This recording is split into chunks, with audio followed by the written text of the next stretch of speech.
Wall Street lawyers and bankers. So the American rapporteur at the Trilateral Commission proceedings, Samuel Huntington, recalled, with a trace of nostalgia and pardonable exaggeration.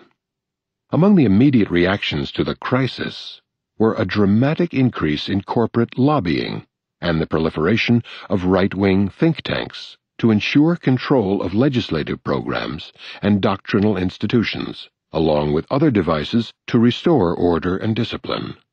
Such drives for conformity and control, weeb, are normal reactions of concentrated power to the crises of democracy that erupt when the public seeks to enter the public arena. Wilson's Red Scare and the massive post-World War II corporate propaganda offensive are two of the well-documented examples.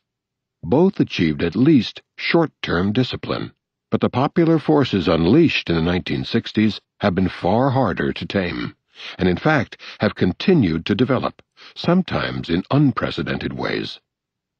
The project of restoring order and discipline was also advanced by the neoliberal measures instituted in the 1970s, enforced more rigidly in later years, with economic as well as political consequences.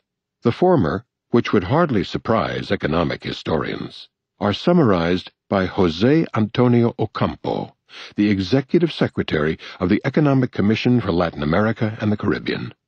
The period of fastest growth in the developing world in the post-war period, and most prolonged episodes of rapid growth, the East Asian or the most recent Chinese and Indian miracles, or in the past, the periods of rapid growth in Brazil or Mexico, do not coincide with phases or episodes of extensive liberalization, even when they involved a large-scale use of the opportunities provided by international markets.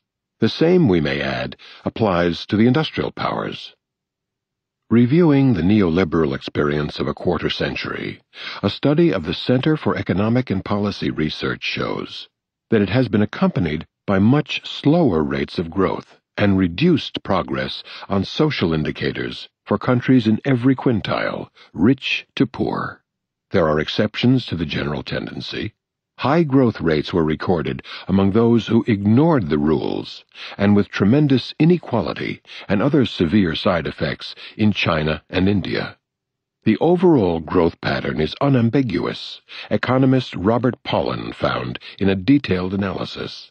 There has been a sharp decline in growth in the neoliberal era, relative to the developmental state period that preceded it, a decline of over half.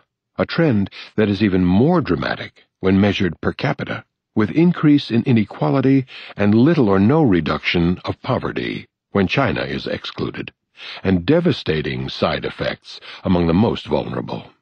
Political economist Robert Wade observes that one of the big and underappreciated facts of our time is the dramatic growth slowdown in developed and developing countries in the quarter century of neoliberal economic policy, including, probably, an increase in poverty and in-country and between-country inequality, when China, which rejected the policies, is removed and realistic poverty measures are used.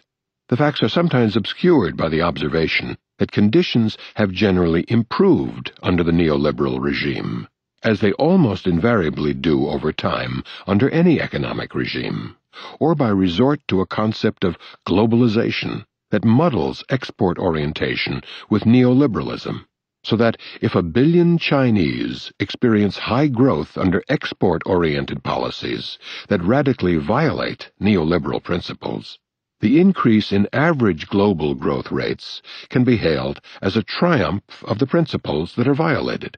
While too little is understood to be confident about causation, it is difficult to ignore the fact that the strong and harmful tendencies associated with neoliberal policies are quite consistent with economic history over a much longer term, facts well known to economic historians. The reforms had predictable political consequences as well. A prime target of neoliberal measures is national autonomy, which Ocampo observes is the only system that is consistent with the promotion of democracy. Evidently, democracy reduces to empty form if the representative and participatory processes at the national level are given no role in determining economic and social development strategies. It should be clear that undermining that role is an unconcealed objective of the reforms and the free trade agreements that institutionalize them. As free trade is construed in these arrangements, it incorporates monopoly pricing rights and other highly protectionist devices to benefit multinationals. It also bans the measures that have been used by the industrial societies to achieve their current state of economic development, including government efforts responding to public will to privilege popular concerns over investor rights. It guarantees free movement of capital while dismissing free movement of labor, a core principle of free trade for Adam Smith. It also defines trade in expansive ways, including, for example, transfers internal to a firm that happen to cross international borders, a very substantial component of trade. Apart from having only a limited relation to free trade, these agreements are certainly not agreements, at least not if citizens, who are generally opposed, are regarded as part of their countries. The agreements are reached only by secrecy and other devices to marginalize the annoying public. In the term North American Free Trade Agreement, NAFTA, the only accurate words are North American. Other agreements are generally no different. As Ocampo observes, the neoliberal reforms are antithetical to promotion of democracy.